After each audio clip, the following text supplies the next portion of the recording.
I am against you, says the Lord of all. I will burn up your war wagons in smoke. A sword will destroy your young lions. I will cut off your food from the land. And the voice of your men who came with news will never be heard again. Nahum 2:13.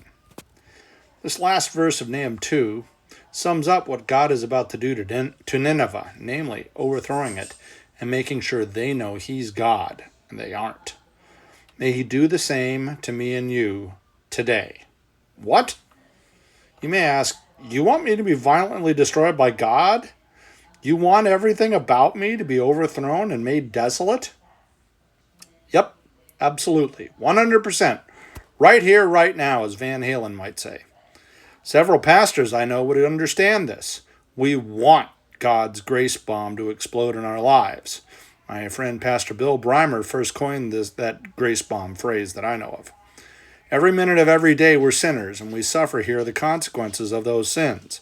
Mine are big and mine are small. Most of my sins you'd never even know I did, because quite a few of them are just in my heart or in my mind. But God knows they're there, even though nobody else would. Yet sins they are, and when they've overflowed into the physical, well, brother, they're a heavy mess that made other people's lives messy too.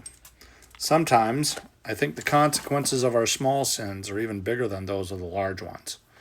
I want, I need, I crave, I thirst for God to show me grace. I sure as hell don't deserve it. Without God's grace, God is against me. My war wagons of pride burn. My arrogant attack mode is humiliated, and I'm cut off from nourishment. Translation?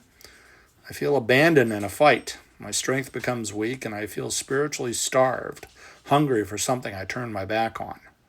When I shed the blinders on my eyes, however, and get a glimpse of how God's grace is so much bigger than my troubles, my sins, I see that it explodes away every ounce of shame and self-pity. The benefit of accepting God's grace is a new desire to purge, to overthrow what's dirty and sinful. It must have been terrifying to be in the city when Nineveh was overthrown, because they must have felt hopeless, frightened of what's happening. Thousands of hostile soldiers, like roaring lions, screamed in anger, and they brought pain and destruction. For the Ninevites, God's grace would have been hard to fathom in that moment. They didn't even really know what it was. They were so deep in their sins that they didn't know that they'd even rejected God. How awful it was that they embraced hopelessness, bringing God's wrath on themselves.